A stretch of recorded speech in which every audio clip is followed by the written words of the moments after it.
जी नहीं है, अब्दुल खालिक हज़ारा साहब और जमरुक का नाम है। बिस्मिल्लाहिर्रहमानिर्रहीम। शुक्रिया मोहतरम जनाब स्पीकर साहब।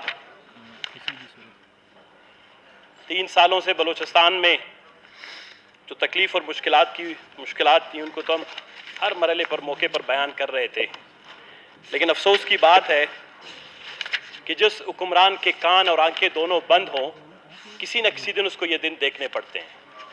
मेरे पास एक किताब पड़ी है रिचर्ड कापुशिंस्की की, शाह ऑफ शाज, शहनशाह, शाह ईरान की जो आकमियत ख़त्म हुई उसके हवाले से यह किताब उसने लिखी है। मैं 10 साल पहले भी पढ़ता रहा, हमेशा पढ़ता हूं कभी कभी। उसमें एक बात उन्होंने की है कि जब शाह ईरान अपने टेबल पे बैठता था, जिस तरह हमारे वजीर आला साहब का एक बहुत ही खूबसूरत सा टेबल है, उस टेबल पे जब अपने वज़रा और शुरफा के साथ बैठता था तो शाह ईरान ने, जनाब स्पीकर साहब मेरे ख्याल ऑर्डर इन द हाउस आपकी जिम्मेदारी है जी, प्लीज। तो शहनशाह ईरान जब अपने रुफ़का, वज़रा, शुरफा के साथ बैठ के कहता था तो मैं कहता था कि मैं ईरान में रोज ज्यादतियां करता हूं, किसी न किसी जगह पर लोग मारता हूं। मैंने किरमान में लाखों और हजारों की तादाद में लोगों का खून करवाया। मैंने ईरान की गली कूचों में रोजाना लाशें गिरवाई। मैंने लोगों को भूख और प्यास से भी मारा। लोगों ने इतनी बड़ी तादाद में मेरे खिलाफ कभी बगावत नहीं की। ये एक वाक़े को बुनियाद बनाकर ईरान में इतनी बड़ी बगावत शाह ऑफ शाज, शहनशाह ईरान के खिलाफ क्यों हुआ? तो क्योंकि शाह ऑफ ईरान ने अपने पास रुफ़का और शुरफा इस तरह के रखे थे जो सिर्फ उसकी खुशामद करते थे। अक्सरियत उनमें उन जैसे लोगों का था। उसने कभी भी हकीकत पसंद शख्स अपने इर्द गिर्द रखे नहीं थे। तो एक हकीकत पसंद शख्स था, तो उसने शहनशाह ईरान को कहा, जनाब वाला, जब उम्मीद और सब्र हुकूमतें पैसे और दौलत पे कायम नहीं रहती, जाम साहब सुनिएगा, हुकूमतें दौलत पे कायम नहीं रहती, हुकूमतें ताकत पर कायम नहीं रहती, हुकूमतें अक्सरियत और अकलियत पर कायम नहीं रहती।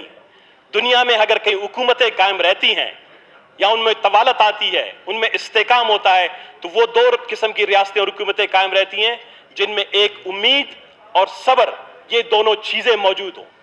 तो शहनशाह ईरान भी हमारी तरह कम तालीम याफ्ता था या पता नहीं हुक्मरानी के गमंड में सुनता नहीं था जिस तरह भी नहीं सुनते। तो उसने कहा कि ये उम्मीद और सब्र है क्या चीज? मैं तो लोगों को तेल के पैसे थे, अमेरिका की दौलत थी, मैं रोजाना गोश्त, चावल और बिरयानी खिलाता था अपने सिपाही और फौजियों को, मैंने कौन सी चीज की कमी थी? उसने कहा उम्मीद और सब्र। उसने कहा मुझे जरा बताओ कि उम्मीद और सब्र है क्या? उसने कहा जनाबे वाला, ईरान में लोगों की उम्मीद आपसे खत्म हो गई है। जिस हुकूमत और रियासत में आपके करीब के लोगों की भी उम्मीद आपसे खत्म हो, लोग आपको छोड़ देते हैं। दूसरी बात यह कि बगावतें कब होती हैं? लोग आपके खिलाफ इज्तिमाई तौर पर बगावत कब करते हैं? कहते हैं जब सब्र का पैमाना लबरेज हो। तो उसने कहा कि यह सब्र का पैमाना नापने के लिए कौन सा हाला है, मैं कहां से ढूंढ के लाऊं? उसने कहा सब्र का पैमाना जो है वो हुक्मरानों में इनबिल्ट होता है। जो लोग मसनद इक्तिदार पर आते हैं, लोग उनको अक्के हुक्मरानी देते हैं, उनके फिर दिल बड़े होते हैं, उनके दिमाग बड़े होते हैं, और फिर खुदावंद तबारक ताला उनके दिल और दिमाग के दरमियान एक सब्र के पैमाना, एक लबरेज होने और ना होने का पैमाना जो है बना देता है। तो जाम साहब, मैं उस चार्जशीट को जो आपके अपने दोस्तों ने आपके खिलाफ पेश किया है, मैं उस पर तो बात करूंगा, लेकिन एक बात आपको सोचनी होगी कि जिस तरह के वज़रा, शुरफा और दोस्त आपके थे, शायद उन्होंने कभी आपको यह मशवरा नहीं दिया कि लोगों की उम्मीद और सब्र के साथ मत खेलें। आपने बलूचिस्तान के गरीब, बेबस, लाचार और मजलूमों की उम्मीद तोड़ के रख दी है। लोगों का बलूचिस्तान से उम्मीद उठ गया है। लोगों की उम्मीद इस रियासत और इस रियासत के इदारों से उठ गया आपकी वजह से। आपने लोगों के सब्र का इम्तिहान लिया। आपको पता होना चाहिए था कि लोगों के सब्र का पैमाना भी एक दिन लबरेज हो जाएगा, और जब सब्र का पैमाना लबरेज हो जाता है तो फिर आपके इर्द गिर्द मां सिवाय खुशामदियों के एक भी काबिल, लायक और वतन दोस्त, इंसान दोस्त शख्स आपके पास नहीं रहेगा।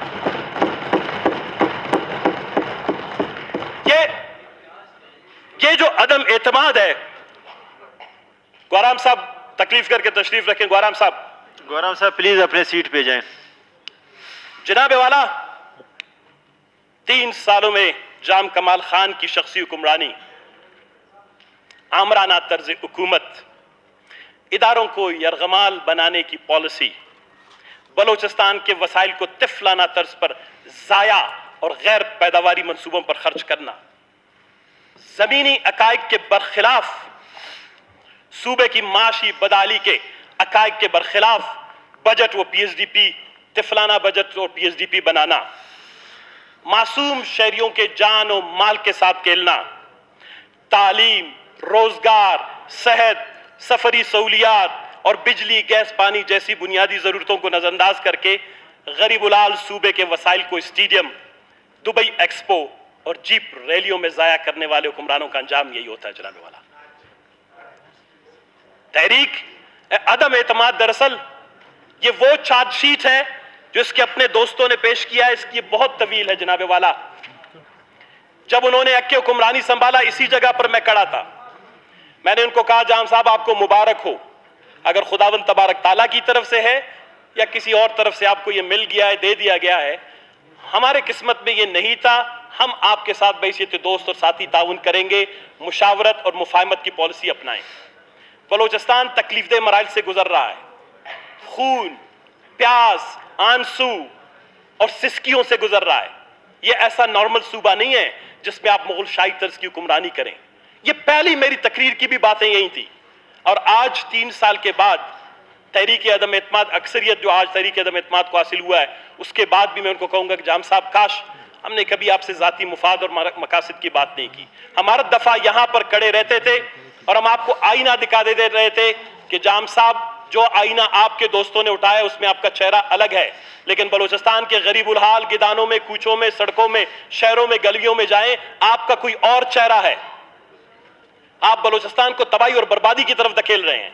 और सबसे पहले अंदाजा लगाएं जनाबे वाला, जब इस सूबे में उन्होंने हुक्मरानी संभाली, कौन से बुरानात नहीं है। मैं सिर्फ एक स्नैपशॉट है उसका, एक सिर्फ झलकियां बताऊंगा। आज मैं अदाद शुमार में नहीं जाऊंगा, सिर्फ ताकि बलूचिस्तान के अवाम को पता चले कि आज तहरीक अदम एतमाद की बुनियादी वजूहात क्या बनी। तेल के कारोबार करने वाले लाखों की तादाद में हमारे गरीब नौजवान बेरोजगारी से मुतासिर थे। जब वो सड़कों पर निकले, सरहदों पर भूख और प्यास से मर रहे थे, सरहदों पर बाढ़ लगाई जा रही थी 3 साल पहले, हमने आपको कहा कि जनाबे वाला बैठे, वफाकी हुकूमत के साथ बलूचिस्तान की जो माशी तकलीफ और मुश्किलात बलूचिस्तान के सरहदी लोगों को आगा, उस पर बात करें, वजीर आजम के पास जाएं। ये आपका आईनी और कानूनी हक है। एक वफाकी वादत में एक शख्स की मौत पर अगर हुक्मरानों को नींद नहीं आती, यहां पर लाखों लोग जो हैं मौत का शिकार हो रहे हैं, भूख का शिकार हो रहे हैं। जनाबे वाला, उनके चेहरे पर मसनूई हंसी के अलावा आज तक हमने एक परेशानी की गम भी नहीं देखी, जिस तरह आज मसनूई हंसी है। जनाबे वाला, जब बलूचिस्तान का वाहिद जरिया माश यहाँ के जमींदार हैं, आपने उनकी हालत देखी होगी। बलूचिस्तान में न सनत है, न इर्फत है। बलूचिस्तान में न जनाबे वाला बहुत बड़ी बड़ी शाराएं हैं, न हमारा बहुत बड़े एक्सपोर्ट्स के जोन है। हमारा जमींदार 3 सालों में रोजाना अपने घर से निकलता था और रात को जो है एक मायूस चेहरे के साथ अपने घर में वापस जाता था। उसके दस्तरखान पर रोटी नहीं होती थी, बिजली मुसलसल बंद, खाद की कीमतें आसमान पर पहुंच गई, दान की कीमतें आसमान पर पहुंच गई। सारे तकलीफ और मुश्किलात के बावजूद 10 दफा हमने आपको कहा कि बलूचिस्तान का सबसे बड़ा मसला उसकी मईशत है। बलूचिस्तान का मसला स्पोर्ट्स का नहीं है, कल्चर का नहीं है, स्टेडियम्स और फुटसाल का नहीं है।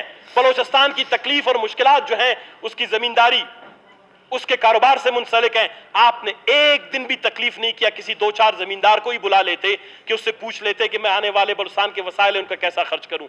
आज बलूचिस्तान में जमींदारों के साथ साथ खीरतर कैनाल, पथफीडर कैनाल, गुज़िश्ता साल ये 350 अरब रुपए का नुकसान इस शख्स के सर पर। पथफीडर, खीरतर कैनाल में वहां पर पानी के न आने की वजह से आज बलूचिस्तान को 350 अरब रुपए का नुकसान हो गया। कौन इसकी जेब से निकालेगा? इवन अगर अदम एतमाद हो भी जाए, हुक्मरान तब्दील भी हो जाए, लेकिन ये जनाबे वाला 3 सालों की तकलीफ 30 साल तक जो है बलूचिस्तान में महसूस की जाएगी। जाएं कीरतर के उस जमींदार से पूछें जिसका माल मवेशी भी मर गया, उस कीरतर के जमींदार से पूछें जो अपने मुर्दों को धोने के लिए उनको गुस्ल देने के लिए भी पानी 40-40 किलोमीटर से लाते थे। फिर आपको पता चलेगा कि बलूचिस्तान में हुक्मरानी क्या हुई। जनाब वाला, मैं आ रहा हूं, कहां है? बिजली की अदम दस्तयाबी पर इस असेंबली में कोई ऐसा इजलास नहीं था जिस पे हमने बात की। जिस सूबे में, जिस मुल्क में 7000 मेगावाट बिजली ज्यादा पैदा होती है, हमने 10 दफा कहा जनाब वाला, ये जो चार्जशीट है जिसपे लिखा गया है कि आप बलूचिस्तान का केस नहीं लड़ सके, वो तो यही बातें थी। 7000 मेगावाट बिजली सरप्लस पैदा होती है। एनर्जी डिपार्टमेंट हमने बना लिया, 18वीं तरमीम के पास हमारे पास इख्तियार आ गया। लेकिन आप हर डिस्ट्रिक्ट में, क्योंकि ये आपकी शख्सी और शहंशाहाना ख्वाहिश है कि हर डिस्ट्रिक्ट में जी मैं स्पोर्ट्स कॉम्प्लेक्स बनाऊंगा 60 करोड़ का, ये 60 करोड़ अगर आप बिजली के इंफ्रास्ट्रक्चर पर, जो तकरीबन जनाब वाला 50 अरब रुपए बन रहे हैं, इनकी गलत पॉलिसियों ने बलूचिस्तान को 10 साल तक गिरवी रख दिया है। जो थ्रो फॉरवर्ड ये भी लेके आएंगे 107 बिलियन का डेफिसिट बजट लाके, आप अगर ये पैसे डेफिसिट बजट का बिजली पे भी खर्च करते तो हम कहते चलो ये थ्रो फॉरवर्ड किसी प्रोडक्टिव सेक्टर में है। नॉन प्रोडक्टिव सेक्टर में शौक के लिए आपने बलूचिस्तान के सारे वसाइल का खाना खराब कर दिया। गैस की पैदावार पीपीएल 2016-2015 के बाद से एक मीटिंग नहीं हुई। बलूचिस्तान का MOA, मेमोरेंडम ऑफ एग्रीमेंट, 2015 और 16 के बाद एक दिन उन्होंने मीटिंग नहीं की। बलूचिस्तान के 56 से 58 अरब रुपए जाया हो गए इनकी इन गलत पॉलिसियों की वजह से। अकले कुल अपने आप को समझते थे, किसी एक जगह बैठ के अगर बलूचिस्तान का ये मसला हल करते, आज बलूचिस्तान में गैस के नए कुएं दरियाफ्त होते। आज सुई में जो है पीपीएल शायद कुछ नए कुएं दरियाफ्त कर लेता और बलूचिस्तान को कम से कम जनाबे वाला 50 से 60 अरब रुपए सालाना जो है मजीद रकम मिलती। प्लीज आप लोग बैठ जाएं अपनी जनाबे वाला, सीपैक के हवाले से, प्लीज सीपैक के हवाले से हमने बात की, हमने करारदाद मंजूर की, ये करारदादों की लिस्ट है मेरे पास, मुख्तसर कर लेते तो हमने जनाबे वाला उसका चार्जशीट उसका चार्जशीट तो पूरा होने दें। जिस बुनियाद पे निकाले जा रहे हैं कम से कम उनको पता तो चले कि मुझे क्यों निकाला गया है। मैं इसलिए ये बातें कर रहा हूं क्योंकि जियो के एक प्रोग्राम में उन्होंने ये कहा था कि मुझे इसलिए मुझसे लोग नाराज है कि मैं उनसे कम मिलता हूं या मैं उनको इज्जत नहीं देता हूं। नहीं जनाबे वाला, इज्जत आप ना दें, इज्जत देना वो तो कुछ रिवायत का हिस्सा होता है। अगर किसी ने सीखा हो इज्जत देता है अच्छी बात है, ना भी दे किसी को कोई ज्यादा इससे नुकसान नहीं होता। लेकिन अगर इज्तिमाई तौर पर आपकी गलत पॉलिसियों से सूबे को नुकसान हो रहा है, वो नुकसान सबसे ज्यादा है। मैं आ रहा हूं जनाबे वाला, सीपैक के हवाले से एक मीटिंग वफाकी हुकूमत के साथ अराकीन असेंबली को लेकर नहीं गए। 3 मुसलसल करारदादें यहां पर मंजूर हुई। ह्यूमन रिसोर्स डेवलपमेंट होना था, यहां पर फ्री जोन्स बनने थे, यहां पर इंडस्ट्रियल जोन बनने थे। जनाबे वाला खारान में 500 एकड़ जमीन पड़ी हुई है। इतनी खारान दुश्मनी सना बलोच की वजह से की कि इस दफा जोब में जमीन भी नहीं है। जोब को मिलना चाहिए, लोलाई को मिलना चाहिए, खारान को इसलिए निकाल दिया कि वहां से सना बलोच MP हैं और कहते हैं कि जी हमने 3 से 4 अरब रुपए उनको दे दिए। आप बलूचिस्तान दुश्मनी में इस हद तक गए कि आपने बलूचिस्तान के शहरियों को नुकसान पहुंचाया। सना बलोच की दस्तरखान से रोटी कम नहीं होगा। ये अच्छे हुक्मरान की सोच होती है, उसको अपना ताल्लुक शहरी से बनाता है, MPA से नहीं बनाता। आप न शहरी के साथ अपना अच्छा ताल्लुक बना सके, ना आप अपने वज़रा के साथ बना सके, ना आप बलूचिस्तान के अराकीन असेंबली के साथ बना सके। जनाबे वाला, मैं आता हूं, NFC अवार्ड, ये गरीब सूबा वाहिद आईन के अंदर जो एक शिक है कि अगर दुकान खसारे में भी हो तो मालिक को खसारे में शामिल नहीं किया जाएगा क्योंकि मालिक को फायदा मिलेगा। 3 जनाबे वाला NFC अवार्ड को आज 5वां-6वां साल हो गया है, मुसलसल यहां पर करारदादें मंजूर की गई। एक दफा भी आपने ये मसला संजीदगी से नहीं उठाया। सूबे के बड़े दर्द और तकालीफ, जब हमारी दौलत, मैं अभी इनको गिनवाऊंगा कि इन्होंने 3,000 साढ़े 3,000 अरब रुपए का नुकसान किया है। ये सिर्फ अदम एतमाद की तहरीक नहीं, अगर कोई और संजीदा मुल्क होता ऐसे हुक्मरानों के खिलाफ चार्जशीट बनाकर उनके खिलाफ केसेस दर्ज किए जाते उनकी गैर जिम्मेदारी की बुनियाद पर। ये तो शरीफ गरीब सूबा है, अदम एतमाद करके निकाल देंगे, जो करना था कर लिया। ये अगर हमारे यहाँ अकाउंटेबिलिटी होती, एहतसाब होता, ऐसे लोगों को यहाँ से निकलने भी नहीं दिया जाता। जनाबे वाला, आज मकुरान अदम एतमाद, सबसे बड़ा अदम एतमाद तो मैं कहता हूं बलूचिस्तान के अवाम का परसों या तरसों हुआ जब उसके घर के सामने 2 मासूम लाशें पड़ी हुई थी मकुरान से, और जनाब वजीर आला साहब जहाज पकड़ के प्लीज को जहाज पकड़ के ग्वादर रैली का इफ्तिताह करने गए। जिस सूबे का हुक्मरान अपने घर के सामने पड़े हुए डीकंपोज लाशों को छोड़कर, ये मुज़ाकरात आपको करने चाहिए थे। ये फैसला बलूचिस्तान हाईकोर्ट में ना होता ये फैसला बलूचिस्तान की असेंबली करती और आप बैठे वजीर आला करते, मीडिएट करते, FIR करती, मुआवजे मिलते, बलूचिस्तान के लोगों को इंसाफ मिलता। आप जीप रैली में गए, मैं जीप रैलियों के खिलाफ नहीं हूं, लेकिन जिस वजीर आला के घर के सामने खुशबूदार लाशें पड़ी हूं, 10-15 दिन से जो लाश निकलती है उससे क्या खुशबू ही आएगी? डीकंपोज लाशें पड़ी हूं और वो जहाज लेकर ग्वादर में जाए, सनसेट वाले पार्क में बैठ के कहे कि बलूचिस्तान में सब कुछ ठीक है, तो क्या ऐसे शख्स के खिलाफ अदम एतमाद नहीं हो? जनाबे वाला, कोरोना जब यहां पर आया, इसी असेंबली में हमने कहा था कि कोरोना से बलूचिस्तान की मईशत को अरबों रुपए का नुकसान होगा, तालीम के शोबे में नुकसान होगा। 3 साल में तालीम के शोबे को इस शख्स ने जितना नुकसान दिया है, मैं अल्फिया कहूंगा बलूचिस्तान की तारीख में इतना नुकसान नहीं हुआ है। 3 PhDPs में से 12% भी ये तालीम की मद में खर्च नहीं कर सके। Bolan medical college, Khuzdar medical college 2 अरब रुपए में बनना था, आज सीमेंट महंगी, सरिया महंगा, वो जाके 9 अरब रुपए में पहुंच गया। इसके बावजूद इसका काम उन्होंने जारी करने की इजाजत नहीं दी। यही जुल्म उन्होंने लोरलाई के साथ किया। कोरोना में यहां पर जब हमने कहा कमेटी बनाएं, 6.5 अरब रुपए में से 14 लाख रुपए की कीलें खरीदी गई, लुड्डो खरीदे गए, हमने वो सारा केस ले आया। यहां पर जनाबे वाला इन मुअज़्ज़िज़ अराकीन की बजाय एक चीफ सेक्रेटरी को कमेटी का सरबराह बना दिया। यह होता है एक वजीर आला, लीडर ऑफ द हाउस का तदब्बुर, उसकी सोच और उसकी जहानत कि आप पार्लियामेंटेरियन को चीफ सेक्रेटरी के नीचे रख के, ताकि कम से कम चीफ सेक्रेटरी आपकी बात माने। क्वेटा प्रोजेक्ट पे कंट्रोल करके आज इसने सरियाब को कब्रिस्तान बना दिया है।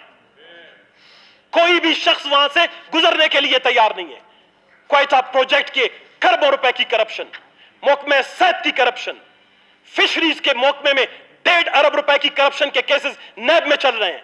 फाइबर बोट्स बनाने की, ग्वादर के माईगीर, ग्वादर में इतने जलसे और इतने जुलूस हो रहे हैं। मकरान को तो आपने इंसर्जेंसी वहां पर खत्म करने की बजाय आपने वहां पर नए कॉन्फ्लिक्ट जो बना दिए। ग्वादर में लाखों की तादाद में लोग सड़कों पे मेरे खिलाफ नहीं निकले। जनाब स्पीकर, 1 मिनट, 1.5 अरब रुपए फाइबर बोट्स के आपने एडवांस में दे दिए। कहां है वो फाइबर बोट्स? कहां है वो? आपने इलेक्ट्रॉनिक जो है वो क्या कहते हैं कि मॉनिटरिंग के गैजेट्स लगा दिए, सिम लगा दिए, सारे केसेस नैब में। 6.5 से 7 अरब रुपए के केसेस बशमूल क्वेटा प्रोजेक्ट के पड़े हुए। कहता है लोग मुझसे तो इसलिए नाराज हैं कि मैं शायद उनको टाइम नहीं देता हूं। बात टाइम की नहीं है, आप हमारे भाई हैं। 3 साल से रो रो के बता रहे थे कि हम इस मुअज़्ज़िज़ असेंबली के रुकन हैं, हम बलूचिस्तान के जिम्मेदार लोगों में से हैं। हमारा सूबा जो तकलीफ से गुजर रहा है उसको समझने की कोशिश करें। मेरे हल्के की तरजीह खारान अहमदवाल रोड है, लेकिन आप अपने मनपसंद अफराद को उनकी मर्जी के मुताबिक उनकी सड़कें डालें ताकि वो पता नहीं कागजों में महदूद रहें और वहां से उनको कुछ कमीशन और करप्शन हो सके। पूरे बलूचिस्तान में नौज़ादा क़यादत मुतारिफ कराने की कोशिश की। जाम साहब, नौज़ादा क़यादत मुतारिफ करने की बजाय आपके इर्द गिर्द बैठे हुए लोग 3 की इज्जत करते, आपको कुर्सी को खतरा नहीं था। कभी कभी दोस्तों की बातें तल्ख होती हैं, लेकिन ऐसे दोस्त रखा करें जो आपको तल्ख बातें बजाय ऐसे दोस्तों की जो आपको सारा दिन आपकी खुशामद करे। बहुत ज्यादा मीठा खाने से शुगर हो जाता है और बहुत ज्यादा मीठे मशवरों से आपके खिलाफ तहरीक अदम एतमाद हो गया। जी शुक्रिया जनाबे वाला, 1 मिनट, मैं अभी आ रहा हूं। बहुत हो गया जनाबे वाला, किधर है?